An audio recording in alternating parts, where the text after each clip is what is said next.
CITIC já concretizou o negócio da aquisição da CTM.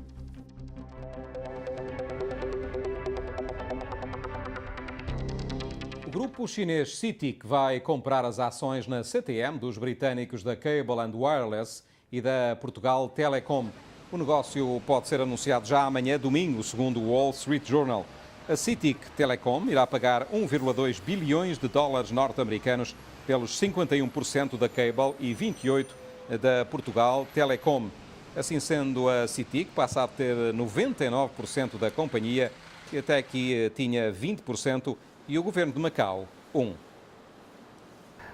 Isso a mim, como português, entristece-me, obviamente, ver que há outros países e há outros investidores de outros países que estão a vir para cá e os portugueses estão a sair de cá.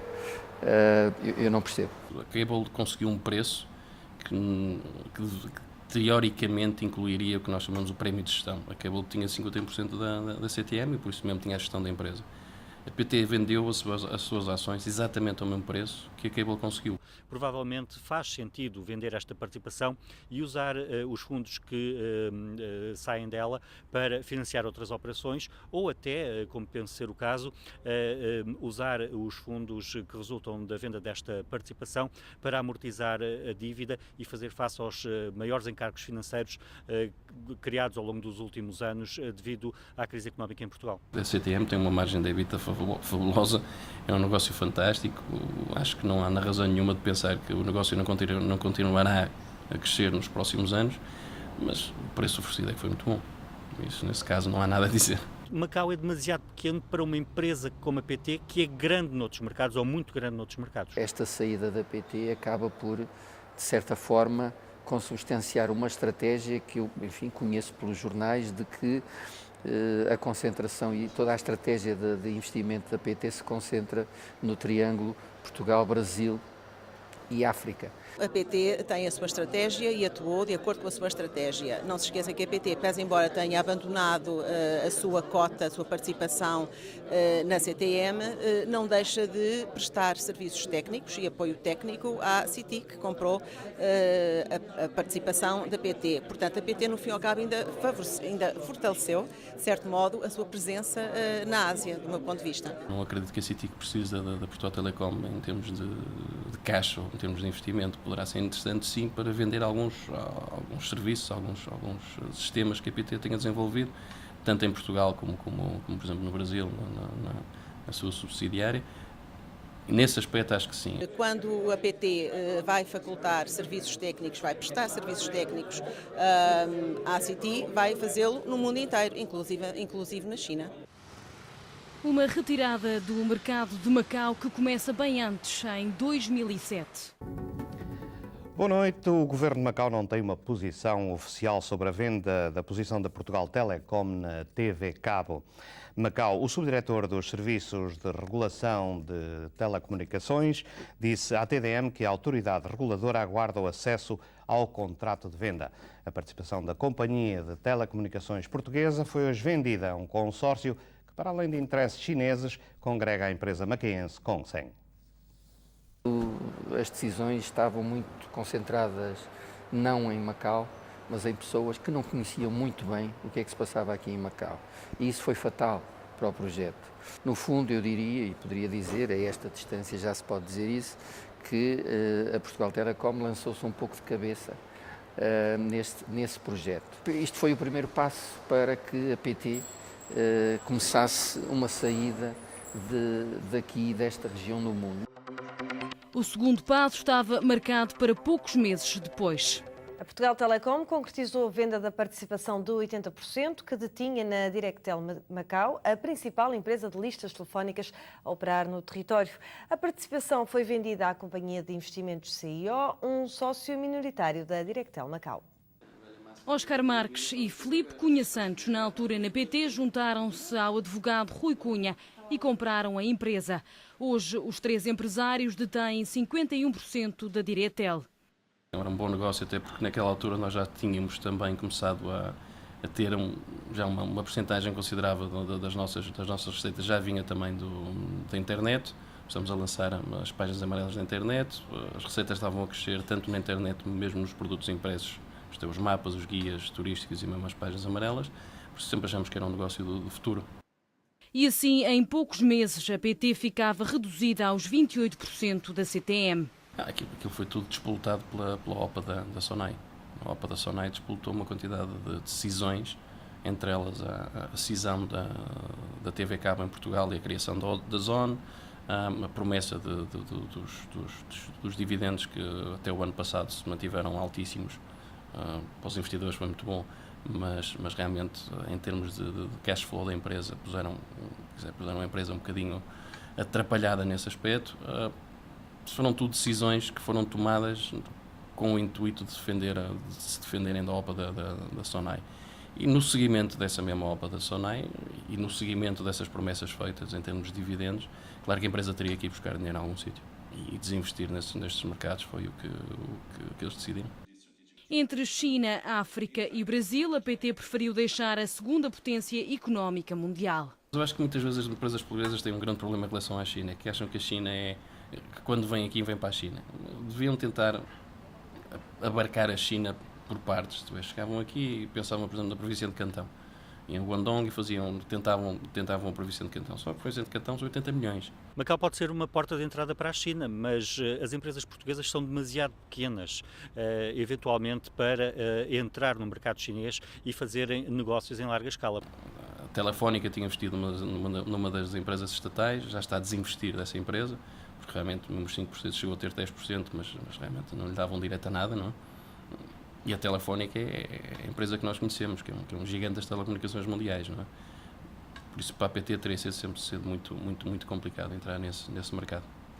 Eu lembro-me que a PT teve vários acordos ou possibilidades de acordo com a China Telecom e com a China Unicom para várias províncias, para fazer várias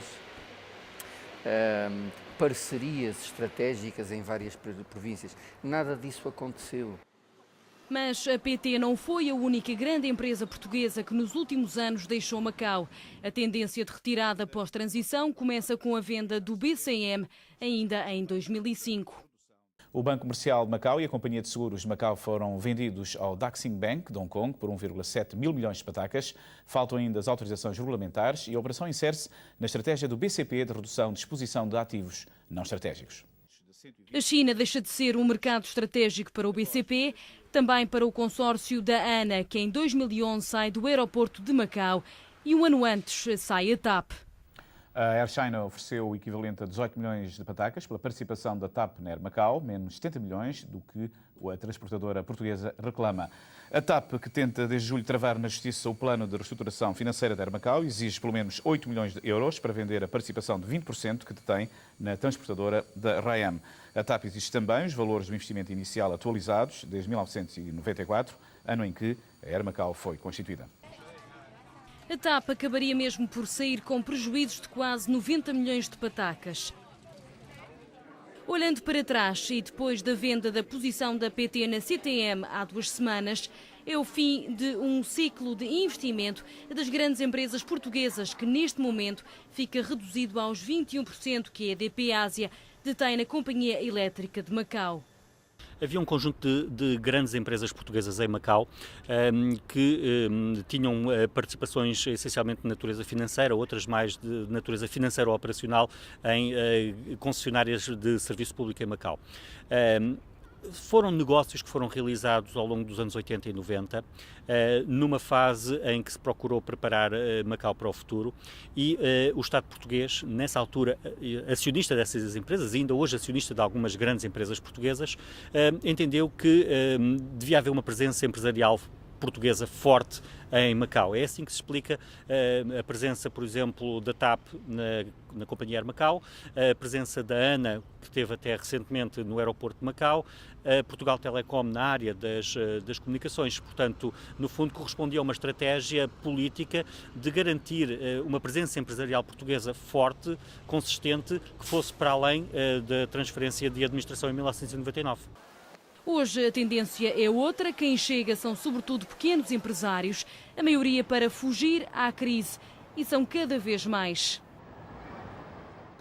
Eu devo dizer que estou cá há 2 semanas e em 2 semanas já tive alguns e espero ter, durante o tempo que aqui estiver, espero ter mais alguns, mas tenho tido alguma procura de empresas portuguesas que querem explorar o mercado asiático. Que áreas?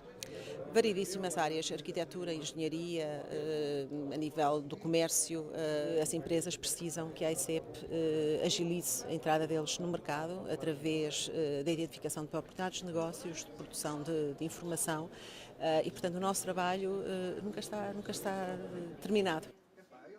Este projeto é o filme este que está aqui a passar, é o filme que está neste momento no museu do Grande Prémio, no Centro de Atividades Turísticas. É uma simulação de uma volta ao circuito da guia, mas o nosso core business é mesmo a simulação e a antevisão da arquitetura. Nós começamos a nossa relação, a nossa história de amor com Macau começou em 2003, sensivelmente. Na altura eu tinha uma empresa com um arquiteto em Lisboa, que era a Sopa de Imagens. O arquiteto era Miguel Dória, veio para Macau fazer arquitetura.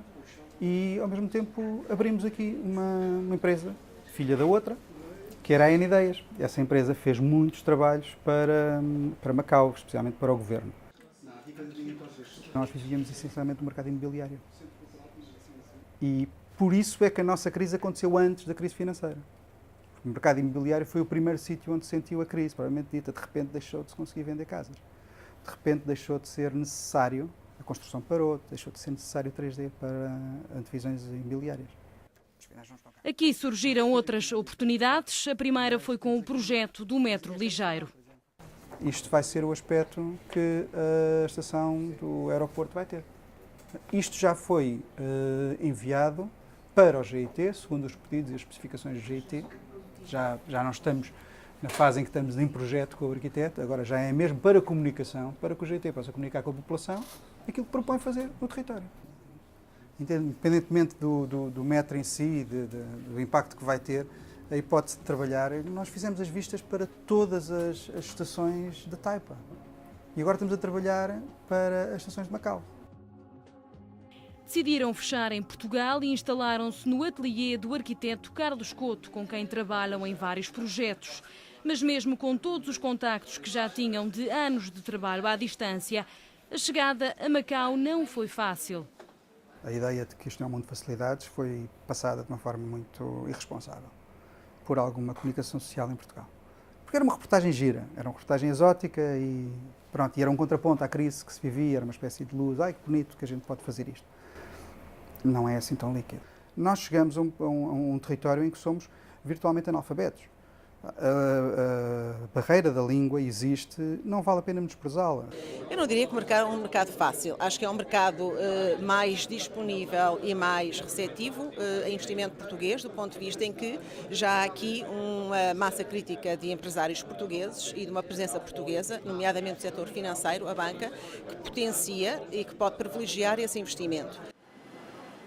Dentro da banca, destaque para o BNU, banco emissor de pataca, em Macau há mais de 100 anos.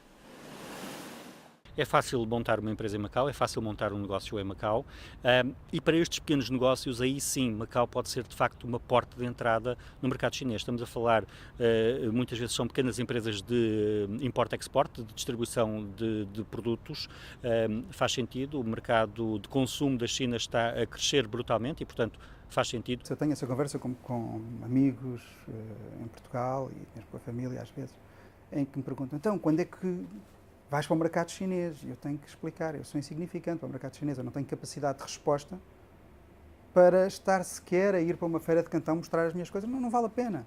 É queimar dinheiro, basicamente. Acho que muitas vezes há aquela ideia, vamos todos para a China, não sei o quê, depois vão todos para Xangai, para Pequim, e acham que de Xangai ou de Pequim conseguem cobrir a China. Claro que não, perfeitamente é um bocado, não diria patético, mas é um bocado, revela uma ignorância muito grande de muitos dos empresários, infelizmente, que acham que vem para a China. Não vem para uma parte da China. Relativamente ao investimento português em Macau, eu sempre fui um adepto de que aqui é que se deve investir. António Aguiar é hoje diretor-geral da Clínica Maló. Com a Ovion, que trabalha na área da farmacêutica, e excluindo a EDP, serão as duas presenças mais fortes neste momento em termos de investimento português. O Maló é um bom exemplo de que efetivamente aqui vale a pena investir, e nesta fase eu penso que se me pedirem uma avaliação sobre o investimento, eu direi necessariamente que sim, valeu a pena. Há um enfoque enorme também de grande parte das empresas portuguesas em mercados que eu acho que também já começam a estar um bocadinho esgotados. É o caso de Angola, é o caso do Brasil, também não são nenhuns Eldorados. Também é certo que para vir aqui para a China não é muito fácil. Há a barreira linguística, uma barreira cultural e, acima de tudo, também é uma questão de investimento. A dimensão dos investimentos necessários para realmente funcionar na China são bastante avultados, e para a vastíssima maioria das empresas portuguesas, mesmo as maiores, são bastante grandes.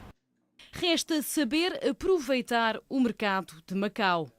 Desde do design, da arquitetura, a engenharia, a comunicação e projetos especiais como o do Grande Prémio, nós aqui temos muito mais diversão e trabalho. Não são 20 pequenos empreendedores com negócios relativamente pequenos que vão substituir uma participação da PT, ainda que minoritária, na CTM. 12, 13 anos depois, esse imperativo político desaparece, dilui-se no tempo, não é? E muitas destas empresas são hoje empresas privadas, de capitais privados, deixaram de ser empresas públicas. O mundo dos negócios muda radicalmente e dramaticamente em poucos anos. As oportunidades de negócio passam de um continente para o outro, de um país para o outro, e as empresas seguem a pista do dinheiro, por assim dizer. A mim, investimentos diretos, eu percebo. Agora, parcerias, não percebo porque é que não se fazem aqui nesta região do mundo. Francamente, não percebo porque é que não se fazem parcerias em nichos de mercado, porque aí é que está o desenvolvimento, aí é que está o dinheiro. Para que ir buscar ao outro lado? É aqui que ele está. É, de alguma forma, o fim de um ciclo de grandes investimentos portugueses, de empresas que para o mercado de Macau serão demasiado grandes, mas que não têm a dimensão suficiente para abrirem a porta do gigante chinês.